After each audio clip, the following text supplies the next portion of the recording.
नमस्कार प्रिय दर्शक बंधुओं, स्वागत है आपका आपके अपने चैनल प्राचीन सच्ची कहानियां यूट्यूब चैनल में। प्रिय दर्शक बंधुओं, आज की कहानी बहुत ही ज्ञानवर्धक और मोटिवेशनल है। आपसे हमारा निवेदन है कि वीडियो की समाप्ति तक बने रहें। यदि आपने एक गरीब लड़की की 3 बातें ध्यान से सुन ली तो आप राजा बन जाओगे।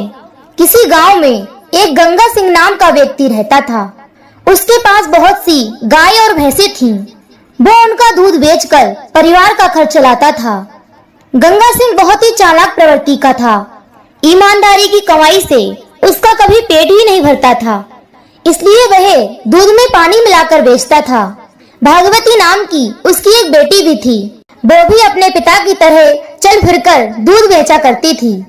उसके पिता ने उससे कह रखा था कि जब भी सुबह शाम दूध दोहने का वक्त आए तब तुम दूध दोहने वाले बर्तनों को साफ करके उनमें पानी डाल दिया करना, जिससे कि दूध की मात्रा भी बढ़ जाएगी और लोगों को पता भी नहीं चलेगा। इस प्रकार कपट करके गंगा सिंह खूब लोगों को लूटता रहता था और किसी को इस बात का आभास भी नहीं होने देता था। उसी नगर में एक संत की कुटिया थी। रोज सुबह शाम महात्मा जी के यहाँ सत्संग होता था। वे हर रोज लोगों को सुंदर सुंदर उपदेश देकर उन्हें सही मार्ग दिखाते थे। महात्मा जी की कुटिया पर सत्संग सुनने वालों की भीड़ लगी रहती थी।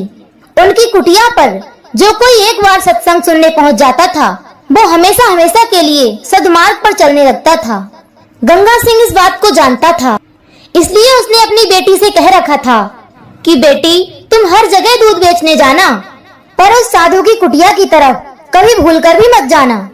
ये साधु महात्मा उल्टा सीधा ज्ञान सुनाकर लोगों का जीवन बिगाड़ देते हैं। अच्छे खासे धनवान व्यक्ति को भी बैरागी बना देते हैं। ये सोचते हैं कि हमने लंगोट चढ़ा ली, जटा रखा ली तो दुनिया के सारे लोग हमारी तरह हो जाएं। पिता के समझाने पर बेटी ने कह दिया, ठीक है पिताजी, मैं उधर कभी नहीं जाऊंगी। प्रिय दर्शक बंधुओं, भाग्यवती कई दिनों तक उस तरफ दूध बेचने नहीं गई। एक दिन थोड़ा सा दूध बच गया था तो उसने सोचा, आज थोड़ा दूध बच गया है, क्यों ना उस ओर चलकर दूध बेच आती हूँ। यही सोचकर वह महात्मा जी की कुटिया की ओर चली गई। उस समय कुटिया में संत के प्रवचन चल रहे थे। महात्मा जी समझा रहे थे कि हे संसार के लोगों, जीव को बड़ी मुश्किल से मनुष्य का जन्म मिलता है और यदि उल्टे सीधे बुरे कर्म करके किसी ने इसे बिगाड़ लिया तो फिर उसे हजारों लाखों जन्मों तक मनुष्य का जन्म नहीं मिलता। जो मनुष्य सच्चाई के रास्ते पर चलकर धन कमाता है, भगवान उस पर सदैव प्रसन्न रहते हैं और उसका कभी बुरा भी नहीं होता। और जो छल कपट और बेईमानी करता है, भगवान उससे मनुष्य जन्म छीनकर उसे पशु पक्षी बना देते हैं। जो दूसरों को धोखा देकर अपना पेट भरता है, उसे नरक की कठोर यातनाएं सहनी पड़ती हैं। ऐसा मनुष्य लोक परलोक दोनों जगह दुखी रहता है और सच्चा मनुष्य सदा सुखी रहता है और झूठा आदमी दुखी रहता है। भाग्यवती को महात्मा जी के उपदेश बहुत अच्छे लगे, इसलिए उसने वह दूध संत को ही दे दिया। उसके बाद भागवती ने पूछा, हे महाराज, सच और झूठ का क्या स्वरूप होता है?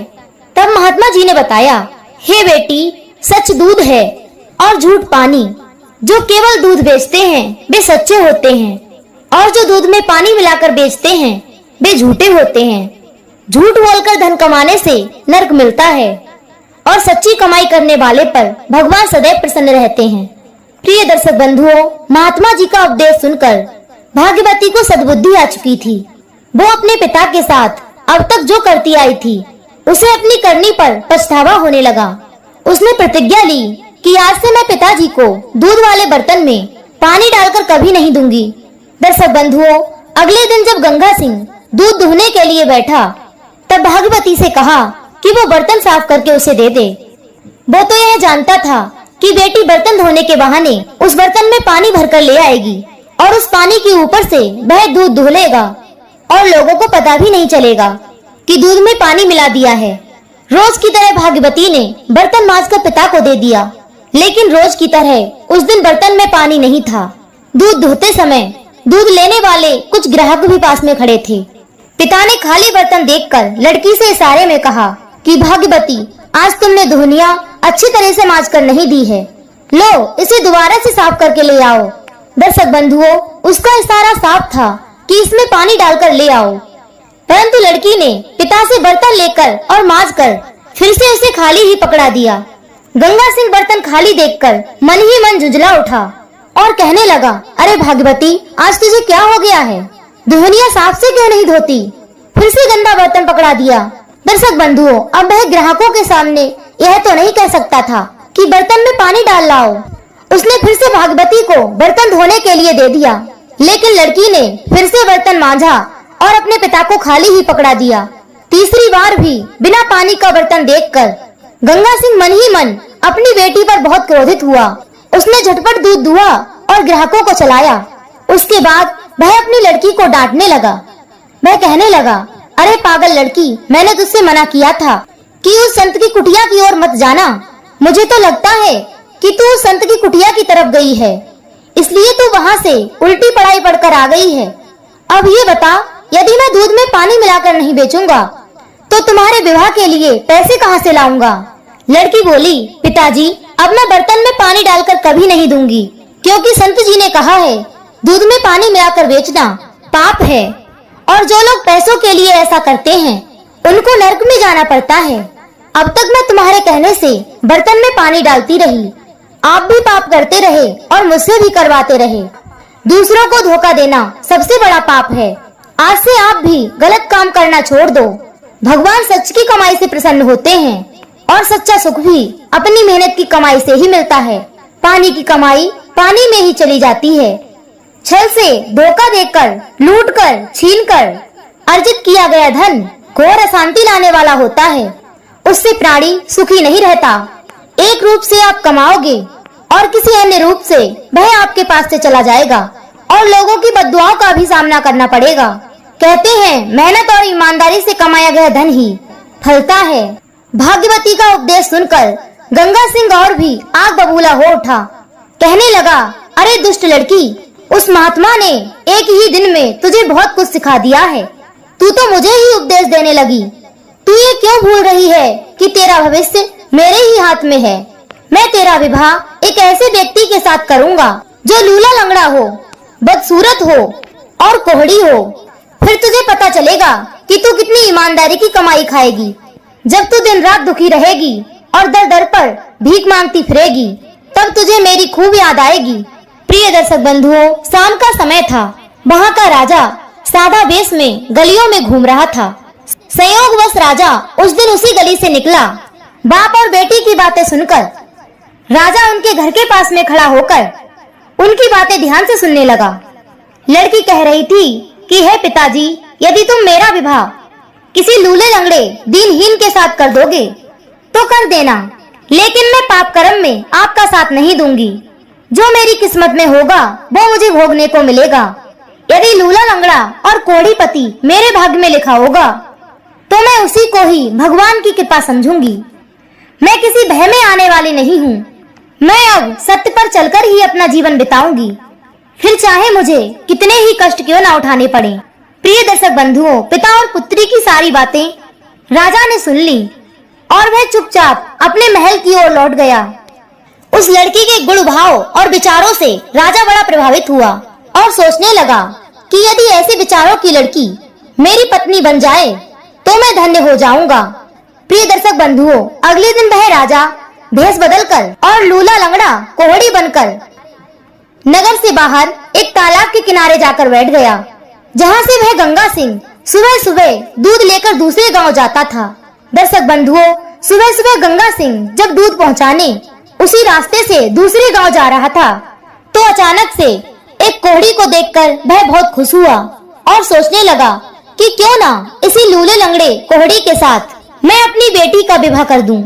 उसे उसकी करनी का दंड मिल जाएगा। यही सोचकर वह उस कोढ़ी वेशधारी राजा को अपने घर बुला लाया और अपनी लड़की का विवाह उसके साथ कर दिया। सब लोग गंगा सिंह को बुरी तरह कोस रहे थे कि भगवान ऐसा पिता किसी को ना दे जो अपनी बेटी का विवाह एक अपंग कोढ़ी के साथ कर रहा है। गंगा सिंह ने भागवती का विवाह करके उसे अपने घर से निकाल दिया। भागवती भी हंसी खुशी से उस कोढ़ी के साथ चली गई। यदि मेरे पिता ने जानबूझकर मेरा विवाह इस कोढ़ी से किया है तो अब यही मेरा पति है। यदि मेरी किस्मत में सुख लिखा होगा तो परमात्मा को ऊसर में भी महल बनाने पड़ेंगे। पर उसे नहीं मालूम था कि भगवान ने तो उसकी टेर बहुत पहले ही सुन ली है। वो अब उस राज्य की महारानी बन चुकी है। राजा उसे लेकर अपने महलों की ओर चला गया और महल में पहुंचकर राजा ने भागवती को सारी बात बताई कि वो वहाँ का राजा है और तुमसे विवाह करने के लिए ही मैंने कोहड़ी का वेश बनाया था। मैंने उस दिन तुम्हारी और तुम्हारे पिता की बातें छुपकर सुन ली थी और तभी मैंने निश्चय कर लिया था कि मैं तुमसे ही विवाह करूंगा। मैं ये जानता था कि यदि मैं राजा बनकर तुम्हारे पिता के पास तुम्हारा हाथ मांगने जाऊंगा तो वो मेरे साथ तुम्हारा विवाह नहीं करेगा। यह सुनकर कि वो अब एक राज्य की महारानी बन गई है, भाग्यवती की खुशी का कोई ठिकाना नहीं रहा। वो अब यह समझ चुकी थी कि सच्चाई के रास्ते पर चलने वालों का कभी बुरा नहीं होता। कुछ दिन बाद राजा ने अपने सिपाही भेजकर गंगा सिंह को अपने दरबार में बुलवाया। गंगा सिंह ने सोचा, पता नहीं मुझसे कौन सी भूल हो गई है, जरूर राजा मुझे दंडित करेगा। वो डरता हुआ राजा के दरबार में पहुंचा और दरबार में पहुंचकर उसने देखा कि उसकी बेटी स्वयं राजा के बराबर में महारानी बनी बैठी है। अपनी बेटी को राजा की पत्नी के रूप में देखकर वो चकित रह गया और सोचने लगा कि ये कैसे हो गया। मैंने तो अपनी बेटी का विवाह एक कोहड़ी के साथ किया था, लेकिन ये तो राजा के पास बैठी है। तब राजा ने बताया कि हे ससुर जी, वो कोहड़ी मैं ही था। तुम्हारी बेटी से विवाह करने के लिए मुझे ईश्वर ने कोहड़ी बनाकर तालाब के किनारे भेजा था। प्रिय दर्शक बंधुओं, आज गंगा सिंह को सच्चाई की ताकत का पता चला और वह अपने व्यवहार पर बार बार शर्मिंदा था। उसके मन में संत के प्रति जो घृणा थी वो सब खत्म हो गई थी। उसने अपनी बेटी से बार बार क्षमा याचना की। दर्शक बंधुओं, उसके मन में उसी दिन से संत के प्रति श्रद्धा उत्पन्न हो गई और वह उसी दिन से सब कुछ छोड़ छाड़ कर महात्मा जी का शिष्य बनकर कुटिया में रहने लगा और उनसे क्षमा भी मांगी। कहते हैं दर्शक बंधु, सच्चे संत का सत्संग पाकर पापी से पापी मनुष्य भी तर जाते हैं, अज्ञानी भी ज्ञानी बन जाते हैं, दुष्ट स्वभाव के लोग भी साधु बन जाते हैं। प्रिय दर्शक बंधुओं, यदि ये वीडियो आपको अच्छी लगी हो तो वीडियो को लाइक करना, शेयर करना और चैनल को सब्सक्राइब अवश्य कर लेना। फिर मिलेंगे इसी तरह की एक ज्ञानवर्धक कहानी के साथ। इसी के साथ दर्शक बंधुओं, राधे राधे, जय श्री कृष्णा।